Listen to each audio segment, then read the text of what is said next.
Okay, we're going to call this meeting to order. Can we have the Pledge of Allegiance, please? Yes, sir. Pledge allegiance to the flag of the United States of America and to the republic for which it stands, one nation, under God, indivisible, with liberty and justice for all. All right. Roll call, please. Robert Rylatek, Here. Ken Demers, Robert DeCina, Present. Gary Lafferty, Here. Rachel Ryan. Nice. Okay, Mr. Longo. Thank you. It's all you. Thank you. I see the intercoms got fixed. Yeah.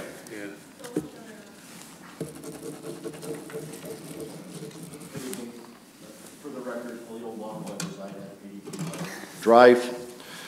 Returning this evening to pick up where I had left off at the special meeting of January 2024 regarding my complaint concern over the culvert adjacent to my property at 83 Bella Vista Drive. At the January special meeting, I believe it was Mr. DeCina had asked to raise the question of ownership and who is responsible for the culverts.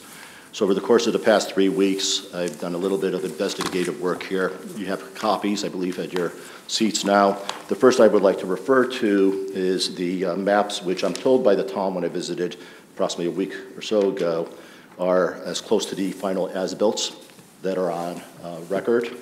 The first page here, it's penned, it's 88 Bella Vista Drive. This is the property directly across from my property. While the Xerox copy, if you will, is at 100%, so it wasn't changed in terms of the scale. The architectural scale is listed towards the bottom right, where the scale is 1 inch is equal to 20 feet.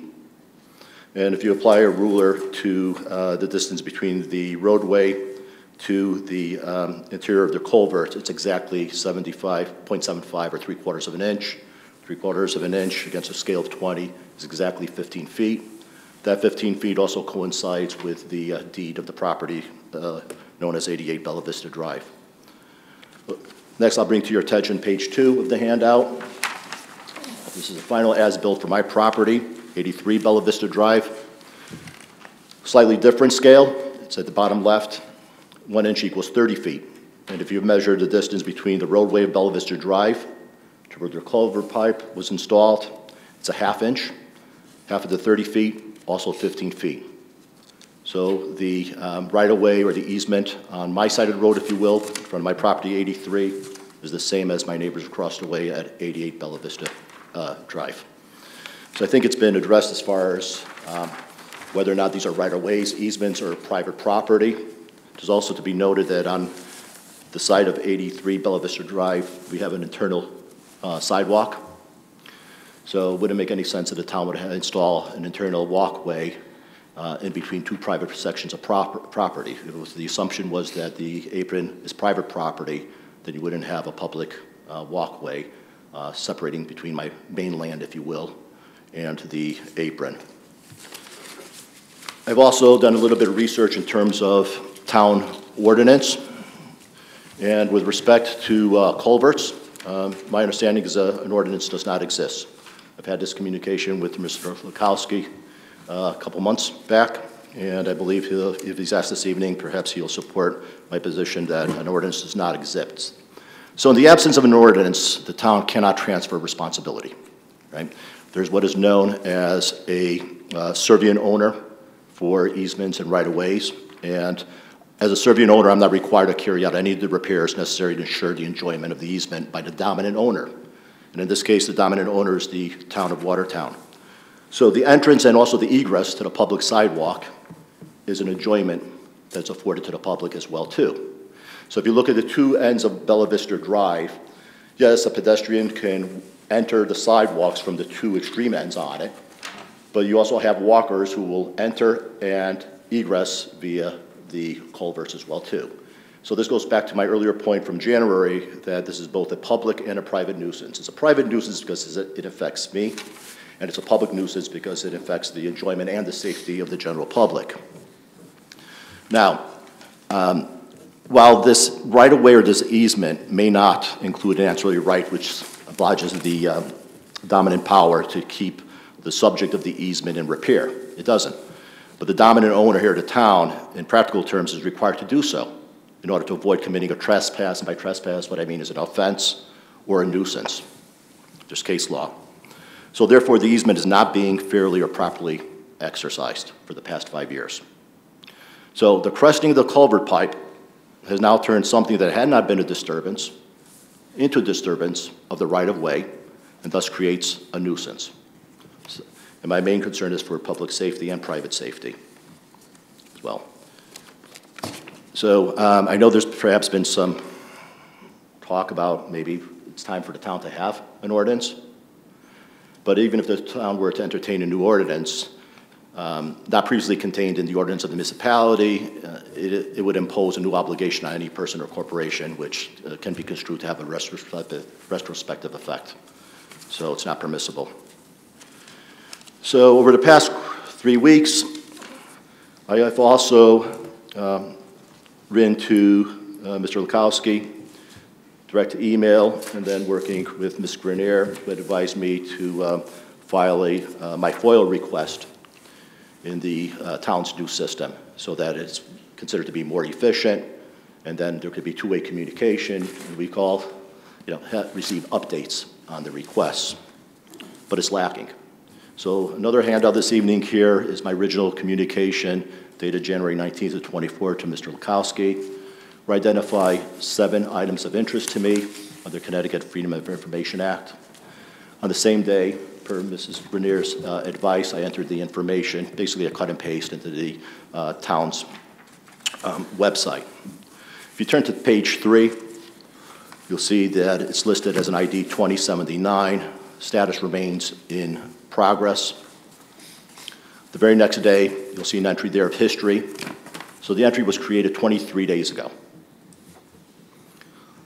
Approximately 19 days ago, I received a response from the Public Works Office that the town has implemented a new CRM system. It's QSend, the software's called QAlert, and it's able to track work orders. That same afternoon, 19 days ago, I clarified my request that it pertains to a work order system that would encompass both systems, the former system and the current system. That under a separate request, I had revised one of my items, item number 7, to a start date of January 1 of 2020. I erroneously listed it as January of 21. I revised it to January 2020.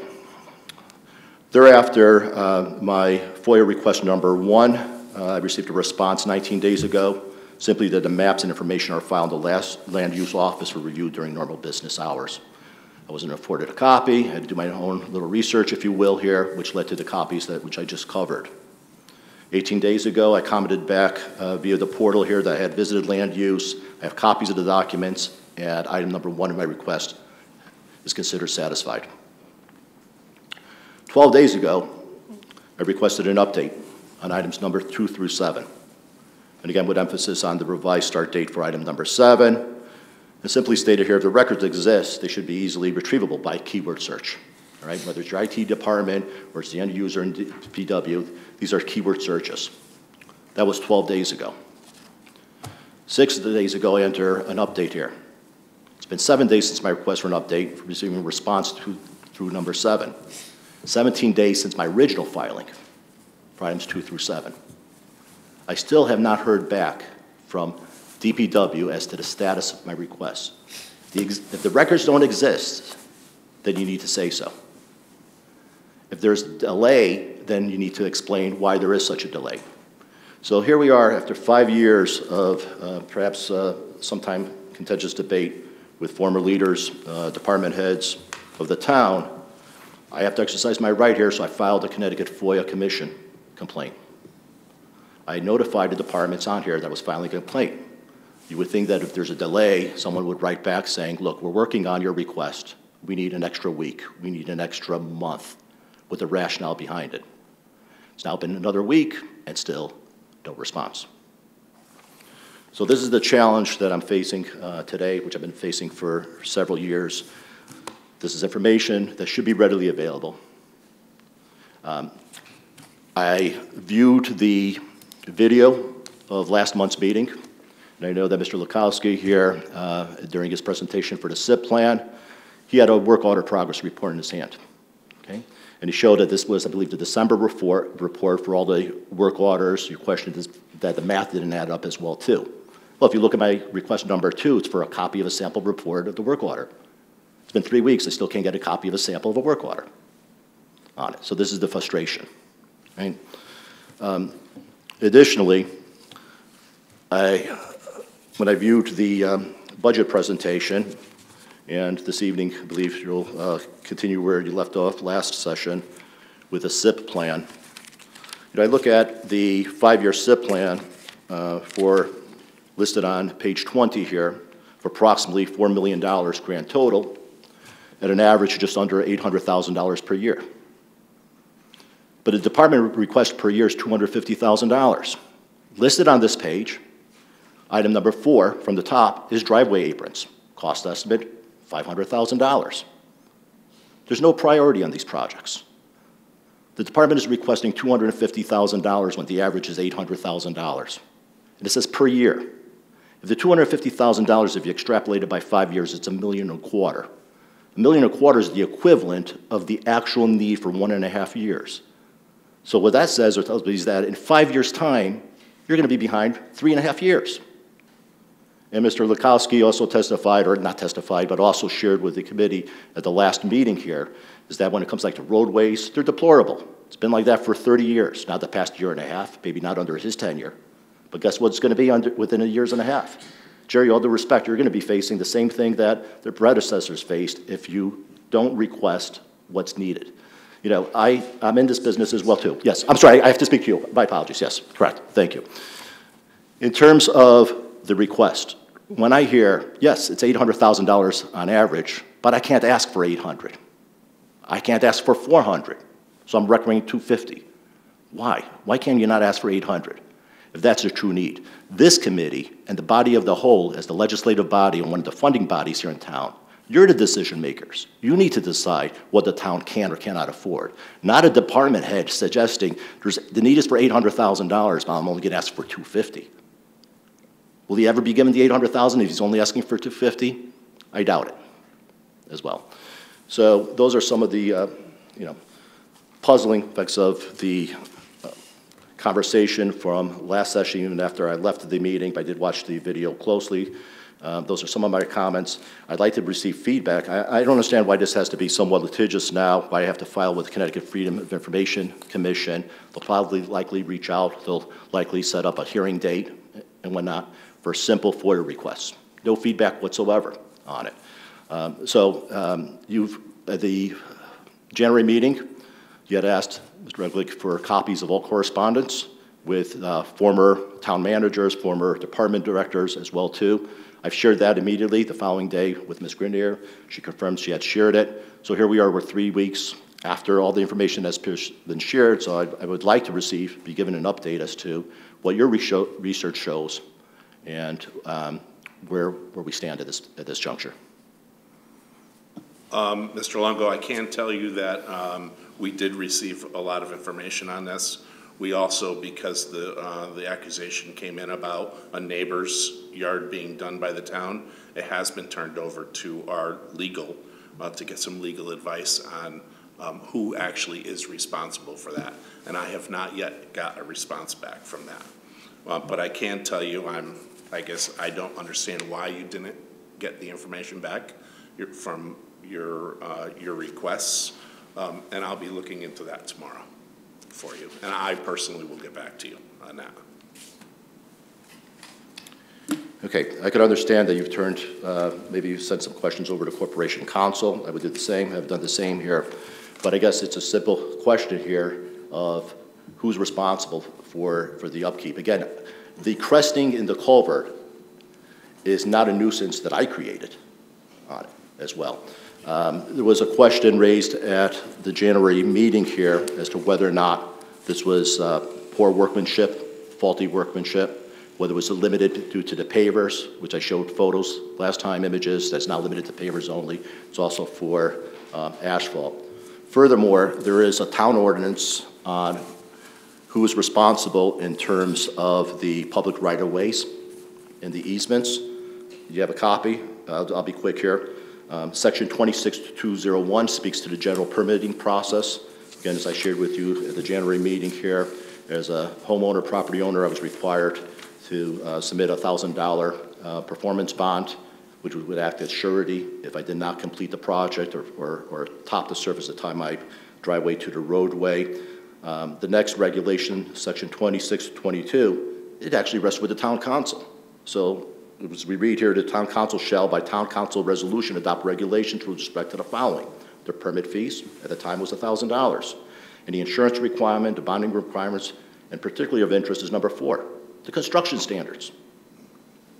And then in section 26203, work subject to the direction of the Public Works Director. All construction activity within the scope of this division shall proceed under the direction of the Director of Public Works, with emphasis. All construction materials and construction methods shall be approved by the Director of Public Works. So it was reviewed, it was approved. And getting back to my remarks about my former neighbor. By no means was my message that my former neighbor received a benefit that he was not entitled to. What I questioned here was the timing. One of my FOIA requests here is for copies of any entries in the database, former and current, as far as work orders for 88 Bella Vista and for 83 Bella Vista Drive. Again, no response whatsoever. It shouldn't take a town attorney or corporation counsel to weigh in as to who's responsible for the improvement. Even if it's found that the property owner is responsible, which I don't believe is the case here, will be the case here on it, as to whether or not a record exists in the work order system is a simple question. It is. It's a reasonable question, and should be, you know, a search of the database, it shouldn't take 3 weeks and still no response. Yes, I would like to say a few things, and you're right. But first of all, Q-Alert has only been up and running for a few months. So we can't just do control find and look for anything. I did look in the older work order system and there was nothing. But we had to resort to going up in the attic, looking at paper copies through boxes and boxes that we just found.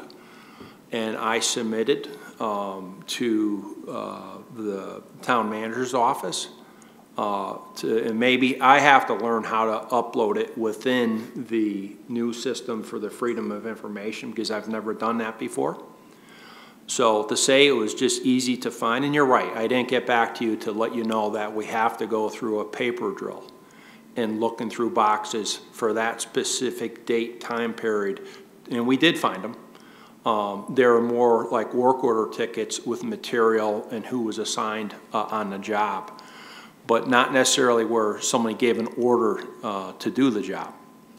So I'll get some additional training to see how to load it up onto Freedom of Information, so you could see those. So if I may, through the chair? And I just, you know, on the budget, I thought I was pretty successful last year on requesting an additional $600,000 for highways from 2.2 to 2.8 million. And you're right, where I was trained, you ask for it all and then let the budget cycle work through it all. And maybe in my book, the 250,000 should have said for the first year, because we just can't receive all this money and not be organized to do all the work out in the field. And my goal is to chase any additional state or federal money, not specifically for driveways, but for everything else that's on the list. This is the first time that drainage has been really brought to the forefront in this type of detail. And you're right, it should be a prioritization. And to me, it's detention basins, not driveway aprons. But I have to look at the whole of the entire town, because where I see the life safety health is more in flooding. That's pretty severe across the town. And what you brought up for the map it's very interesting, because I really have to go back and look, you know, so why did we put a concrete sidewalk on private property? And it might be like that for the entire subdivision. But also, as I look, I also see the pipe is not within the town right-of-way. It's on your property, shown on the plan. So, which is, to me, those are iron pins, IPs on either side. So, I didn't want to be quiet the whole time. We probably have the most amount of work orders in the town. I know we do. And there's a lot that are open right now. Understood. If I may, through the chair. So just common feedback is I did hear you, the department director at the January meeting, say that the office is inundated. 1,000 emails, phone calls, just can't get them all. But yet the department and or the town decides to roll out a new system. What do you think would happen? Right, with this new QLR system. Well, exactly, thank you. Yep. All right, so that's not a solution to the problem here on hand.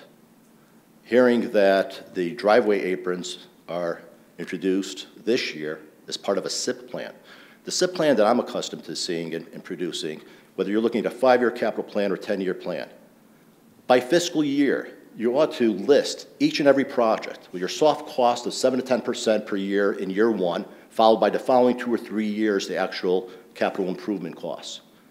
Unless there's a document elsewhere in the town, but if this is the plan, that it's $4 million, $800 on average, I'm only going to ask for the first year for $250,000. And by the way, in terms of priority, I'll tell you right now, driveway aprons is not a priority. So is this going to be year 6, 7, year 8? I mean, it really doesn't make a lot of sense here. And I understand, you know, hearing the comments, remarks made at the January meeting is that, you know, there was a great deal of time expended on removing the sediment underneath the Pearl Harbor Bridge. That wasn't a working water system. I'm sorry. For a second. Yes. You do have a 5-minute. Oh, my apologies. Final comment.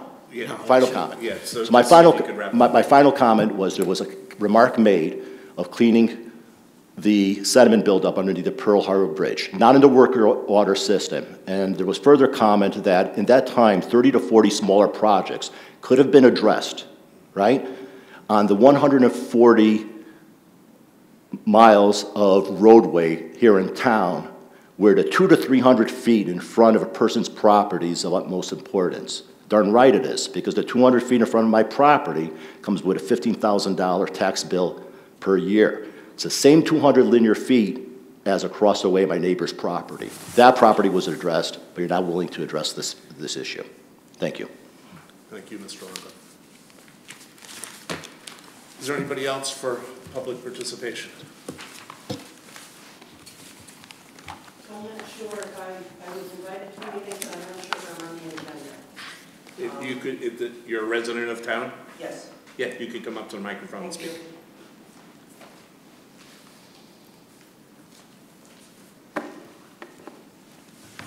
Just state your name and your address, please. Yes. I'm Karen Kalinowskis, 360 Sandbank Road, Watertown, lifelong resident. Speaking on behalf of our family, we're owners, property owners on Sandbank Road, where much of flooding occurs.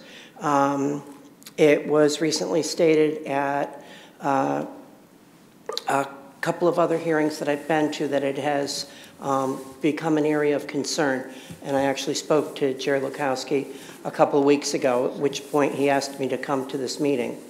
I did send him a document. 2003, I actually went to inland wetlands with this problem. And I also went to the town council, and they sent me to the Public Works Subcommittee. So I did the whole gamut. And monies were allocated after that series, maybe 3 or 4 years after, to improve one of the culverts on Sandbank Road, the one closest to Middlebury Road. The flags, the ribbons are still on some of the tree branches where that work was slated to go. However, the monies were redirected into other projects, and we haven't heard ever since about where it was placed on priorities. We've had issues with vehicles crossing the water, most notably the school buses. The water floods in 2 places depending on the severity of the rain. One of the drivers went over the first one, refused to go over to the second flooding closer to us, where it is a much bigger pool of water that's outside of the road. One bus stalled. My nephew pulled it through the water so that a service truck could get to it. And of course, we've had Public Works, the police department, and a trailer and a boat to offload the bus even brought. So, I mean, it has had some issues with school runs and timings and all that kind of thing. So it's 21 years later. Our problems are still there, and they're actually increasing. I did provide, and I have a copy to give you, of the 2003 statement that I wrote, and we've had a tremendous, we're in the Hop Brook watershed, and there's been a tremendous amount, starting with Concord Drive, in that whole area, Barnes Road and Farmdale, Mark Drive, a whole group of streets that were done, and of course, since that time, we've seen changes in the water flow and the sedimentation even after storms that came from disturbances upstream. We've since then had Bell Meadow come in as a development in this watershed. And then for the last year, 10 years, may or may not have hit the radar in Watertown, but part of our property is on Olive Road, and on Olive Road crosses the town line. And we have Atwood Pond, which had a 10-year, for 10 years, they've had an Army Corps of Engineers project that was approved, that was up there. They drained the pond with the intention to make it a 40-foot deep because Quinnipiac Game Association owned it at the time. And to stock it, a lot of their members were aging, could no longer run their dogs. They were just looking to kind of vary what they were doing with the property. But since then, it was disbanded. They sold the property. But the project continued for a couple of years.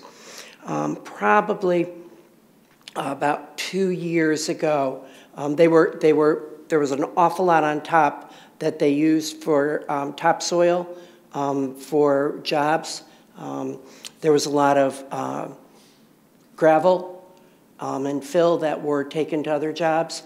We had, a lot of truck traffic from that. So they were pumping at the dam, and that runs through 2 places on our property into Hop Brook, and they've maintained it at a low level. And of all the pictures I have, I do not have how empty it was, and to show how they cleaned and enlarged the pond area. I do, however, have a picture from January 13th that I will give you, and it has filled up, and I can't even tell you how many millions of gallons of water were actually, with the 2-inch rain and the 5-inch rain, were captured in that area. And this pond is back up to almost 3 feet of its original height, but with a much larger water body. So imagine when we've had our 2-inch rain and our 5-inch rain that gave so many problems everywhere across town. We were busy filling the pond. Imagine if it had added to the water problem we already had on Sandbank Road, because it was refilling the pond. So we have 2 culverts that do not have adequate water flow. One cannot be fixed without considering the other. You also cannot fix the one closer to Sandbank Road, which is where we see the town truck trying to make sure that it's not blocked, when the other side of the road, the water is above the height of the culvert, and it's backed up to go to the second culvert. I need to remind you there's 3 houses between the 2 culverts, all on the south side of Sandbank Road. And the project that was funded and not completed was planned for the summer. so school bus runs would not be affected. It is, of course, our highest season for equipment, tractor, haying and corn work, and that would put a lot of extra mileage, fuel use, and tire wear to our equipment, which is a bullet that is going to have to be expected because of the additional mileage to get to the areas where we're going. Some of this water problem does originate in Middlebury, and on Olive Road does cross the town line, especially the runoff into the dirt section. And Public Works is out there all the time fixing water problems on the dirt section of water coming from Middlebury, Atwood Pond, and the area runoff. Sandbank Road and the dirt section of Aunt Olive Road and the current water problems cannot handle the magnitude of traffic that the Burr Hall Farm project has the potential to bring to town. We have an awful lot of other agribusinesses. Hawk Ridge Winery is how busy, and how many other areas, there are at least 5 locally that people can go to. March Farms, same story. There is not competition for a lavender farm and what that can bring. So this certainly, this traffic is greater than a subdivision. I don't want to stop you. Yep, I only have 3 sentences. Yes. This. And I do have to just say that under new business, there is a thing tonight where Mr. Kowski is going to talk about Sandbank Road. Maybe I should have waited. Not sure. That's why. Yeah, And so, no, I mean, if you could just wrap up. I will. So there's some urgency. What resolution, once it's funded, how do we know that the funds don't get redirected, since we've lived through that? And this agritourism business will bring traffic to town, and Sandbank Road, and Aunt Olive Road. And so I appreciate your consideration, you know, because there is some urgency to it. I would like to give you a picture of Atwood Pond at its current level. On here is the statement that I wrote in 2003, and then I attached a series of pictures that go over at least 5 years with the water problem. And then this is my statement tonight. Awesome, thank you. Thank you. Yeah. Jerry, you want to hand these over so she can put those on file? Thank you. Is there anybody else under public participation? No? Okay. We're going to move on from that and go into minutes. I need approval for the January 8th special meeting. Yes, sir. I make a motion to accept and approve the minutes from the January 8, 2024 special meeting. Do I have a second? Okay, all those in favor? Aye. Opposed? Abstained? Okay, the ayes have it. Thank you. Correspondence, Chair? It would have been the one on Sandbank Road. Okay.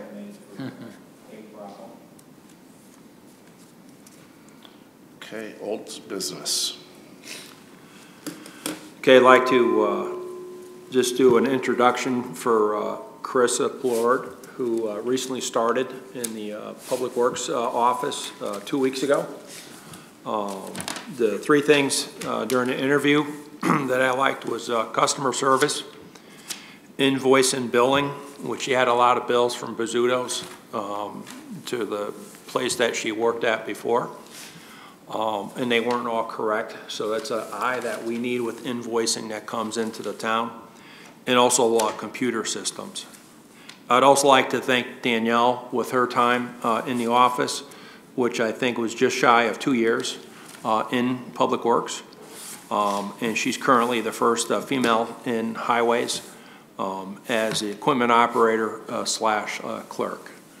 I know hopefully I won't keep them here too long tonight, because they'll be coming out early morning with the snow that's coming in. Just a couple other remarks. December and January, with the flooding issues that we had, we were nonstop with the phone ringing and emails coming in. This past week has been great. We've been able to catch up a bit with the dry weather and being able to see the sun. Also, not on the agenda, we did get to visit Southbury highways. We got some lesson learned on application rates for salt, and they also have a grader that at one point in time we would like to borrow. We did visit Waterbury Public Works. Beside, I guess the one word is big, huge. I know they have other departments, but the one thing that Bob and I are going to try to work with is to store the vac truck in the winter so we could pull it out if needed during cold weather. And we're going to plan to go visit Middlebury in the next month for that. So to start off with the CIP program, this is our playbook. My plan was to get it out in about 2 to 3 to 4 years. I just saw the need to put it together at this time. It may not be perfect, but it could keep us on track. It could be part of this normal agenda because I notice it's going to cover A, C, D, E, F, and G. So I could quickly go through all the projects and then list other items that we have.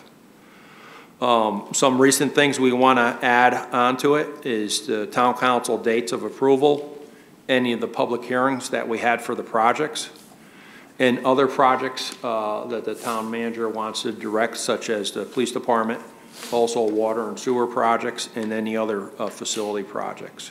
So for this one, it's more related towards highways, engineering, and the transfer station.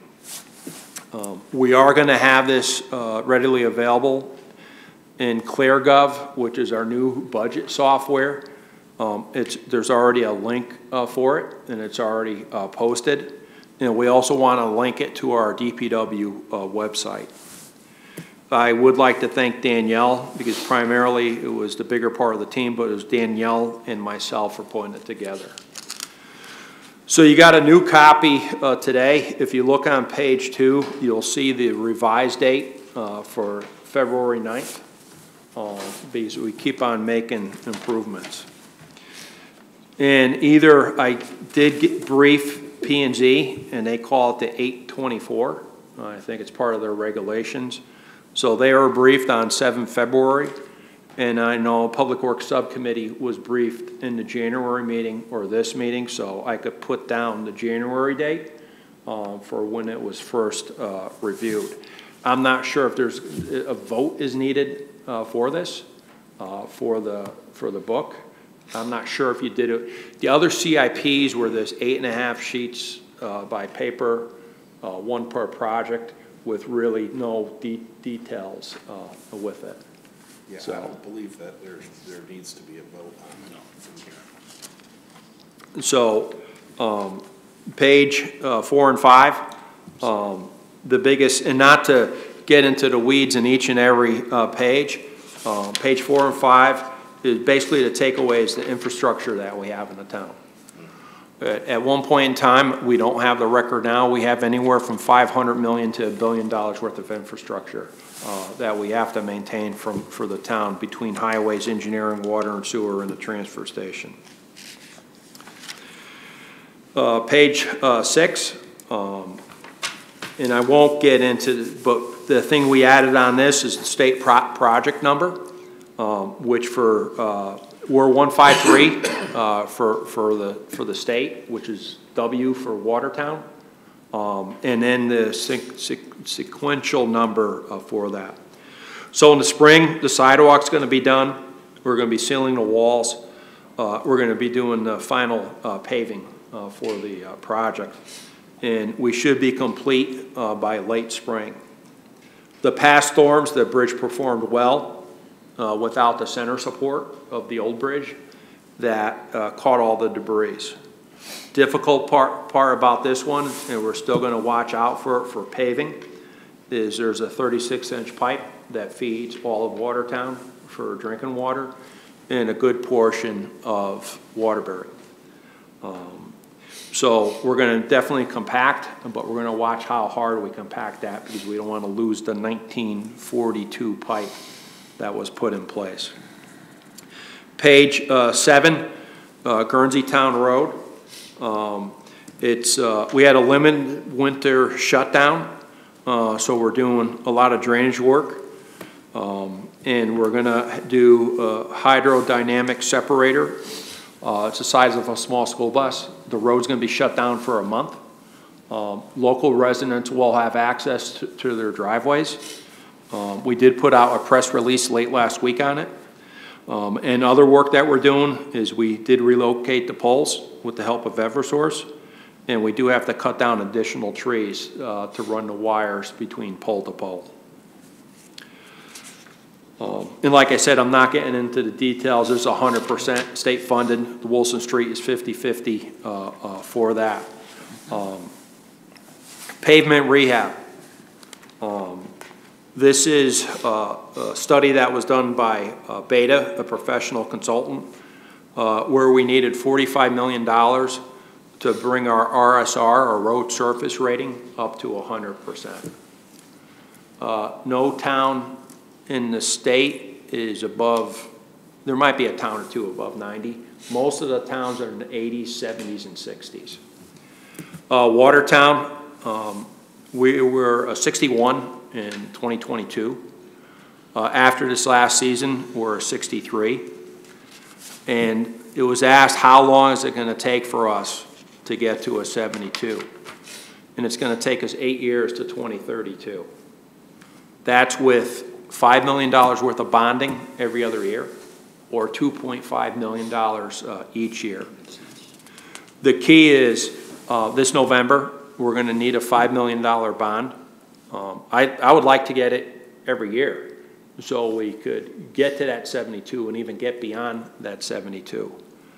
If we don't receive a bond, there'll be no large paving projects in 2025.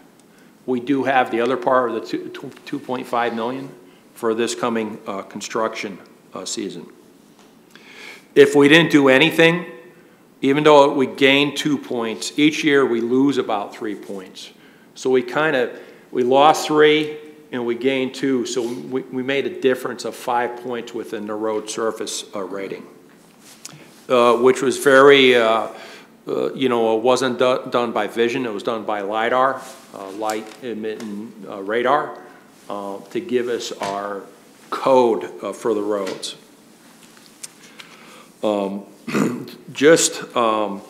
Jump into the last page of the agenda. This is what I'm looking for approval for which roads we're going to focus on for this 2024 paving season. And basically the top 5 roads was already approved, but it's just going to be a continuation coming into 2024. It's really all about Hungerford and Middlebury Road, and in the smaller roads, Frederick, Fieldwood, and Woodlawn that come off of Middlebury Road and Hungerford. We already have contracts on these for these projects. And so the next one is we did line up these roads this past year. So I guess technically you did vote on them the last time about a year ago. I thought I was going to receive $5 million worth of the bonding, but due to the bonding ceiling, I only received 2.5. The big roads for this is Evelyn Street and Hillcrest Ave. And then the side roads off of both Evelyn and Hillcrest Ave. I do have to check one road and to see if we did have a bid on it afterwards, and that's the Davis Street extension. I'm not sure if we had that out to bid this past year, but I'll talk to my staff in the morning. It was something I caught when I was looking at it today. And then the best bang for our money is to do chip seal. Majority of the towns around us do it. I know where I grew up, they were doing it in the 1980s and 1990s. And that's Southbury's bread and butter to extend the road life of their roads. So you can see the major roads that we're looking at for that. It's a total of 8 of them to be the chip seal as well as the fog seal, which is that final coating that goes on top of the road. And then the highway department, we're looking at, we have to do those chip sealed roads first with the shim skim. And then we're gonna have an additional list of roads, basically roads that are failing, but we need to get another 3 to 5 years worth of life off of them to keep them together. We were quite successful on shim and skim this past year, but it doesn't really give us a long life for that. So I don't know if you need to vote on it now, or if you just maybe take a look at it and maybe the next meeting. Yeah. And then at the next meeting, right after we vote on it, I would like to put out on, as a press release on which roads, so the public knows where we're gonna focus on this coming year. Chair, to go along with that, I guess it's hard to vote on that now because we really don't know what's gonna happen to the roads between now and when they really start getting torn up in the spring, right? Correct. This list may change depending on what happens with the roads after the heaving and everything else happens. Well, it's definitely with the amount of rain that we received. There's a lot of reports out there, and we're already dealing with it with potholes. Yeah. And this maxes out what we have for bonding. We have a little bit left for our ARPA funds, but it's tied up with the top projects. But you're right, there might be one road that really gets away from us. On a beta study, it shows probably half of our roads are red, which are failed. Yeah. So even with doing this, we still have a major amount of roads that are failed across the town for that.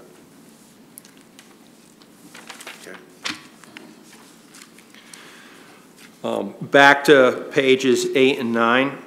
And you know, it kind of goes to the point, in order to get 100%, we need to go to 45 million.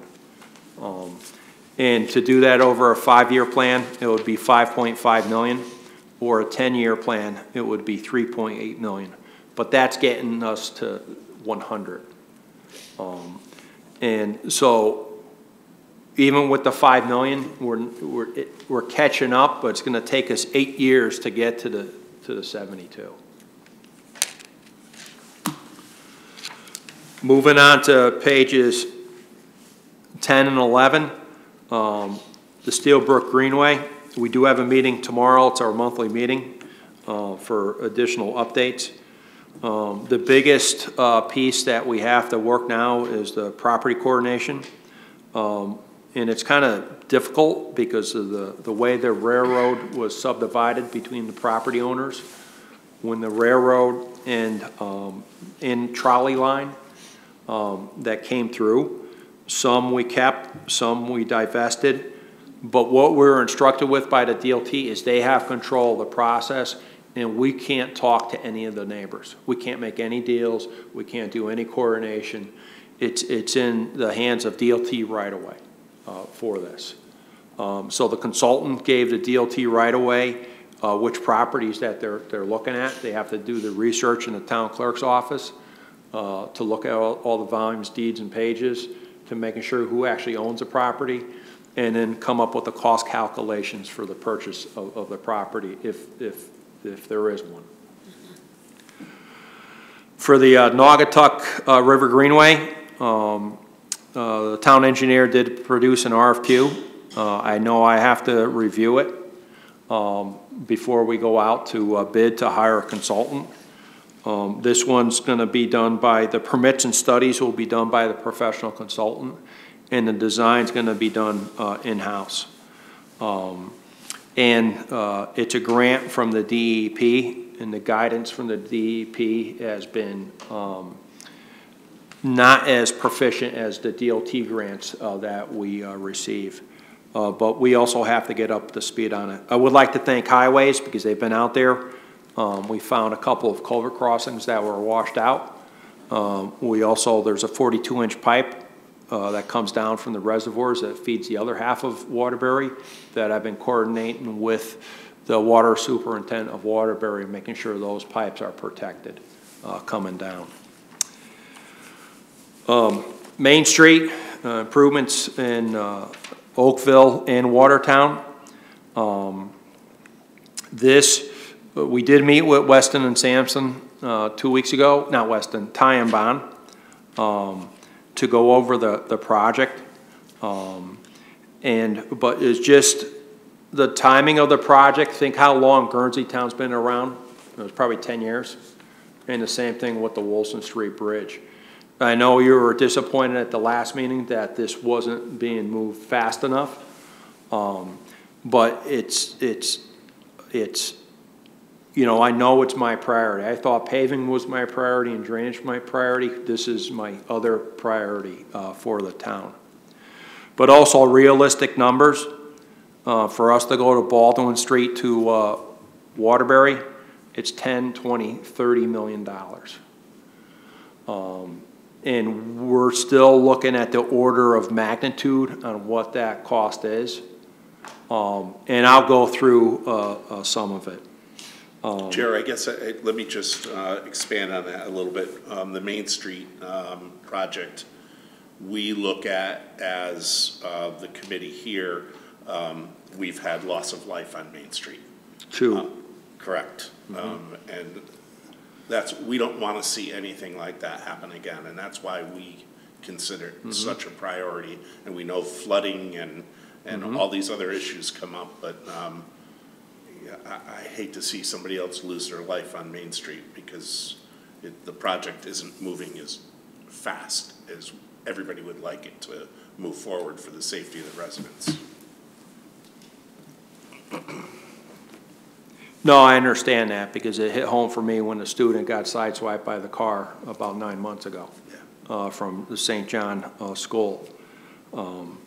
And I tell you, one of the things though is say page 13, it's 3 different projects by 3 different designers. So the friction was developed 2 years ago when they set this in motion, when it should have been 1 designer. Yeah. So, and what we're finding out is we met with the DOT, is a traffic light at the mobile station isn't really feasible because the business is going to lose half of their business with the way they want to have one way in and one way out. So that business owner is going to lose everything that's coming southbound on Main Street, and he's only going to get business on northbound if we put a traffic signal in. It's been very difficult working with District 4, with the DOT to get their approval. We thought there would still be 2 ways in and 2 ways out, because how do you turn around in that tight gas station to pull out? And plus, this was only a 2-year project, and I'm working with the DOT to get an extension for this project. And we do have the bid documents for the RRFBs, the rectangular rapid flashing beacons, and the sidewalk from Starbucks to St. John's. And this was the steep grant from 2020. So this is one of the multiple projects that we have in Main Street. The other one is the Hemingway Park Road Enhancement, page 14. Survey's done, and we have to work on the design in-house. We also talked to possibly Ty and Bond, because this is what they do for a living, is like Main Streets. And for them, this project, fortunately, is a 4-year project for the steep grant. OPM and DOT knew they kind of made a mistake when they issued out 2-year grants, especially with the mechanisms of getting them done. The off-street parking lot for the Greenberg property, we do have our final contract documents that we have to give to the owner. The owner has to put them out to bid. It's part of the demolishing of the Greenberg property, as well as doing the construction of the 52 new parking spaces on Main Street. Page 15, that's really about the Ty and Bond, which is the $3 million grant from Congressman Johanna Hayes. And I say $2.4 million in ARPA. It's really $1 million for the design and $1.4 million for the Oakville design. And this, to set, expectations, we're looking at Baldwin and French Street for the $3 million grant. The $3 million grant, we're still reading the congressional law to see how much free space or wiggle room we have, but $3 million is not going to get us that much. Especially if we have to move the center line of Main Street in order to give more sidewalk to the businesses for them to have outdoor seating. And that's one of the things that we're discussing with the consultant. But what we're looking at, Baldwin and French, is to do all those projects, get them to a preliminary design to 30%. And then we could choose which ones to go after further. But also is we'll have documents that we could chase other federal and state grants that come out every year, every other year, to bring additional funding in. So really from French Street to Waterbury, it's going to be more of a corridor study than really any preliminary design or any construction going on. So I just, so what we're going to see is more things happening in Watertown on Main Street than necessarily in Oakville on Main Street. The one thing that we need to stand up again is the Project Advisory Committee, so they can help us with the project. Any of our design palettes, what type of desk, what type of bench, I know it's not a desk, but a bench, what type of light. And also the public outreach that Ty and Bond's going to help us out with to meet with the local residents as well as Main Street businesses to help with that.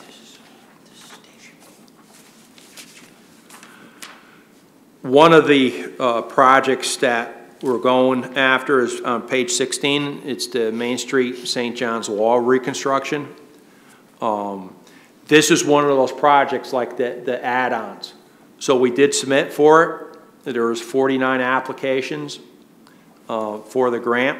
They only funded the top 17. We were number 18. We understand they're not going to ask for any more submissions, that they're going to go back to the original list. So we should hear something in about 9 months if they go after the state federal appropriation, and that will give us $800,000 to move the wall back at St. John's and to place the sidewalk. Moving off of Main Street, unless you have any questions on Main Street. No. We do have the ADA sidewalk project. We had 13 easements to go after. We have 11 in hand, which were signed off by the property owners. We have 2 more to go after. One that we know is still feasible, we're going to get a signature, and one of them that we just might take out of the project because there's over 200 locations. You know, I don't want to hold up a whole project for $2.75 million for just one property owner that doesn't live in the state. That's hard to communicate with. And of course, it'll be on our list to pick up in the future. I know not on the agenda, and maybe this is one of the things, is do I go through the whole CIP book? Or I just, you know, stick to what's on the agenda? Yeah, we should probably just stick to what's on the agenda. Okay. So I'm going to skip over 18 and 19 for that. And that would be it for what I have on the agenda. Okay. And that's it for under old business? Does that cover everything under old business? Yep. The only thing is I got to say is on the budget, we did ClearGov. We got through the learning curve. We were one of the first departments with the police department to understand it. It's a real transparent, it's a great budget tool for what we're going to go after for our 2025 budget. And, you know, I know I pitched a lot of this before. In 1983, we were 6% of the budget, and now we're 3% of the budget. So I do want to, you know, and you could see all the work that we have been getting done from some of the additional funding and the focus we had. And also in 1983, we had 32 full-timers in highways, and now we have 21. Efficiency is key, and we understand to come down, but I think we're really only designed for the winter. We're only designed for tonight, to get the snow off the road. We're not designed for all the other infrastructure that we have to maintain, you know, across the road. Plus, there's 27 more miles of road, many more detention basins, 1,000+ additional catch basins, and then the regulations, liability, litigation, and storms that have been hitting us. Just like you hear from other folks that brief the budget, you know, these regulations. Well, it's the same way on highways and in public works that come. I know police and fire stayed at 8%. I know where my 3% went. It went to the Board of Ed because they went from 57% to 60% for that, from 83 until current. But I know we're gonna have additional meetings on the budget, so I could save the rest of that for the future part. Okay. If you're done with B for budget. Excuse me, through the chair? Yeah. Through the chair. Yes. Sir, isn't there a budget meeting pending in a couple of weeks? The same night it would be for Public Works and the police? I believe that would be on the 22nd. Yes, I believe. The 21st is the holiday. It's the day before, the day after. Am I correct in saying that? I think they moved me. Oh, they did move it. They did move me a Wednesday? few days to the right of that, so there is a budget briefing that's coming up. Yes. Right, because there was a glitch in something, so they did move some of those. Sir, will we be going over this at depth? Oh, yeah. Right. Okay. Like, continue. Yeah. Very good presentation, very good articulation on your point for the needs of what we need, for the infrastructure, the Main Street, and so forth. I don't know why. I feel like I'm with deja vu again. I have been accused in the past of having total recall. The presentation was the same as the last from the meeting. I hope you're not being discouraged yourself, sir, because you've been fighting to push forward what you have on your vision for public works. Are you getting? You know, it's a public works grind. Probably the only one that has it harder than me is Bob Grand Prix, who's getting ready for tonight. And unfortunately, when I drive, I had fresh eyes. I can't have fresh eyes because I can't go more than a mile down the road or I get totally pissed off because I want to fix everything. good. So I still have that in me, and but I could save more of it on the budget side, and as long as I stick to less than a 10-hour day, I think I'm good. With it, and you could see the amount of work, and I know I do make a joke out of it. We have 140 miles of road. We have 280 miles of curb line, and the most important part is the 200 to 300 feet in front of your house. And I got it, the same thing, with my house. But I would rather take care of something that helps 500 people or 1,000 people, and looking at the bigger picture. And I want to take care of everything, and that's part of my problem. And especially where I came from in my career.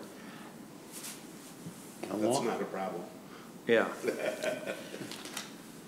Along those lines, sir, if it wasn't for budgetary limitations that we face every year sitting on the council or sitting on the subcommittee here, we would be glad to provide you what you need for your vision. And I think, because I've seen it before, unfortunately, when I was in the military, most of the time full-time, but a few of the times I was able to get out, city of Stamford. And I know when the budget cutbacks come, because our budget is tied to the Board of Ed, right? So they could pass the town and cut the Board of Ed, but when we come back to the table, where do most of the cuts come to? Back to the town. So, and I saw in Stamford, and you would see the budget cut come, and they're not going to hit police, they're not going to hit fire, and they go all the way down and get the last one in line is Public Works, takes that entire budget cut that came to the entire town. So it's, at least I would really get crazy on that, and why and how. Now it's just the reality. Unfortunately, it comes to the infrastructure. But you pay me now, or you pay me later. It is, and that's where the people in the past sitting in these seats have not advocated for the town side of it, and I believe that's why most of us have run for elected office, because we see that there's been departments that have been shut off. My road is horrible. A lot of people's roads are horrible. You saw that there's water issues all over the place with, you can see by your stick here. Yeah. And truly it is, I can't speak for the whole town council, but I can speak mainly for this committee, is that we do want to see the town highway expand their role, put stuff out to bid, and be able to run the town highway how it should be, and to get the town's business back in order. That is my goal. But there is there is an end to the pot of gold, right? And that's where the people of the town tell us, no, you've gone too far by voting budgets down, or we haven't gone far enough. So I see that. But anyways, let's move on to new business. The last one I have on old business is the Bedwalk sidewalk study. I don't know if you had any time to digest it. But Beta did our road study, and they did our sidewalk study. And just the quick one, we have 37 miles of sidewalk across the town. And we need $6 million for repairs. And I know that, here comes Lukowski again with another big bill, with it coming through. But we didn't even know, we kind of rough idea, we had 30 to 40 miles of sidewalk, but we know exactly how much sidewalk we have. And now we know exactly how much repairs we need for it. And, what do you fix first? And, because there is 2 to 3 lawsuits a year tripping on sidewalks. And I did the simple stuff this past year with shaving, but now that was cheap. Now it's the bigger money to do sectional replacements of sidewalks. I get a twice-a-year call by the pin shop because of their insurance says your sidewalks are failed. It's a liability. Well, just a pin shop alone is probably $500,000 to do both sidewalks on both sides of the street, leading into Oakville. So, for that. But I just wanted to make sure that that sidewalks was one part of the old business that we covered last time. Okay, you want to go into new business? So new business, normally I wouldn't cover this at Public Works. We do it at Water and Sewer, but on Bunker Hill 2 weeks ago, we had 3 water main breaks. We never had more than 2. What we found out, there is some, and this is out, so it's not, secret. There's contamination from the gas station up above. I guess they had a leaking tank 25 years ago. It settled into the lower part of Bunker Hill, and it kind of ate away at some of the connections, and that's why we had the second and third break with that. We have been in coordination with the DEP. We understand they brought a legal lawsuit against the company for their original remediation, and they're going to start to go after them again. Because one of the parts is we had a $25,000 bill for above and beyond for contaminated soil of once we took out of the hole. So I just didn't want to keep it a secret for that, and we're on top of it with the DEP as the lead, and they're looking at all their tank records for that gas station. And from what I understand, there was a second gas station. Back in the day, there was a gas station at the Iron Bank. There was 2 of them across the street from one another. But for the records they have, it's the current gas station that's at the corner right now for that.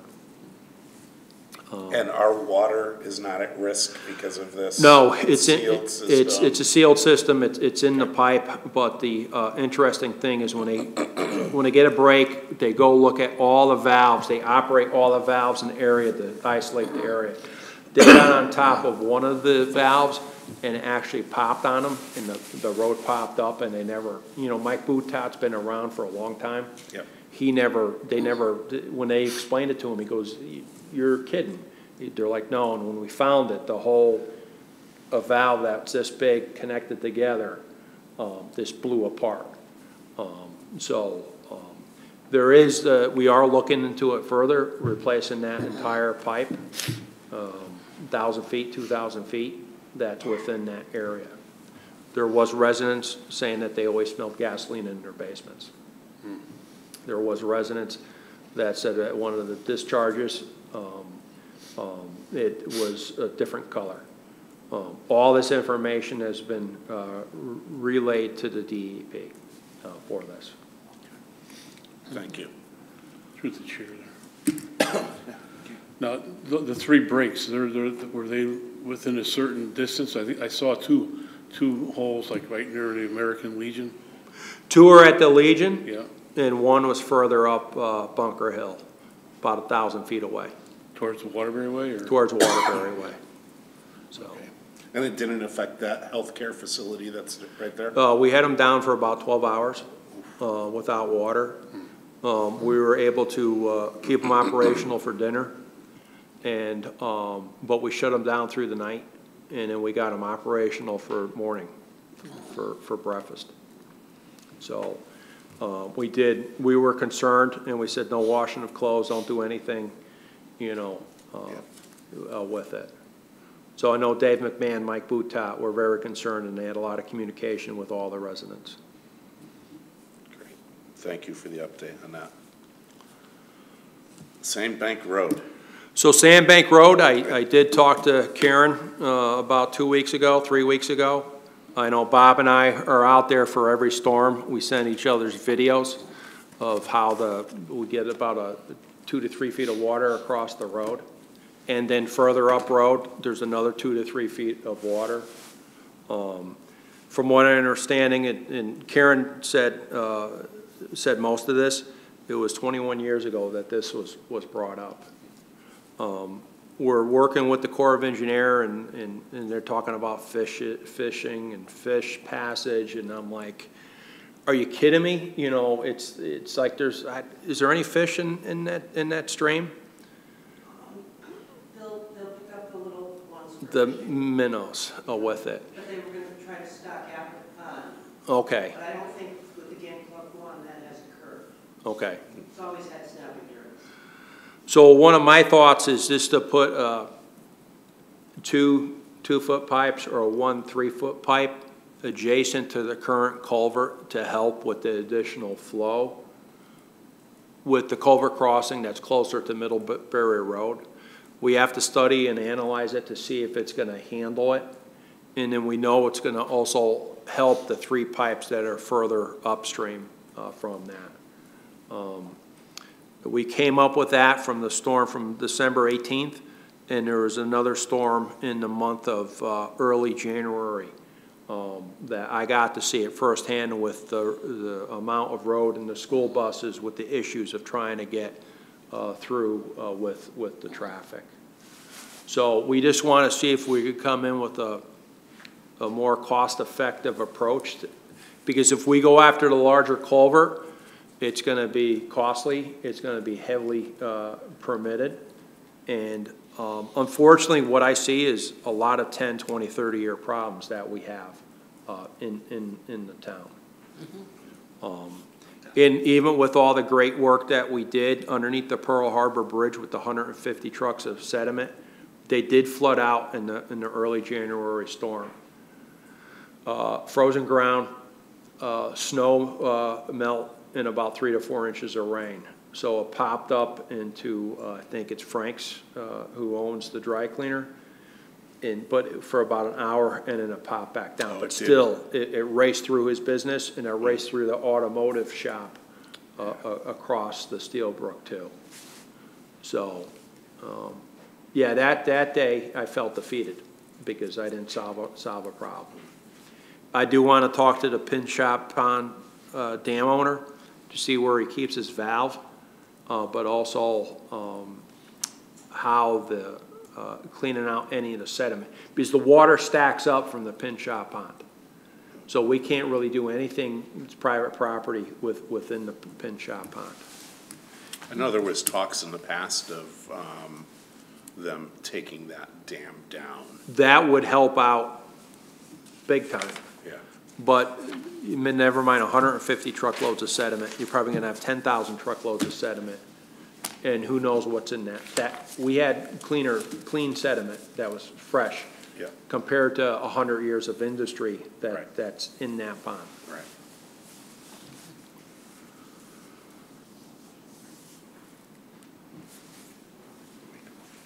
Okay, are you done with new business? Done with 8, yep. Okay. Transfers and appropriations? Yeah, 9 is on me. I owe you a white paper. Yep. To go over the details of the work that was done 5 years ago. Okay. From Mr. Neal. But, you know, I haven't had time with, Yep. with putting it together. Okay. For that. All right. I just, in ending words here, I just want to thank you and the Highway Department. There were some people at the last town council meeting, I believe it was Mr. Pillacy, that reached out and was giving praises to the town highway department and some other employees of the town, and we see the hard work that you guys are doing, and hopefully with the new budget year, hopefully some help will be on the way, and we could help move the town forward. Danielle, good luck. Thank you. Yeah, and we'll be seeing you around, and don't be a stranger. You can come and enjoy the meetings with us. Okay. All right, with that said, can I get a motion to adjourn? Make a motion, we adjourn. Second. All right. Thank you, everyone. Thank you. Recording stopped.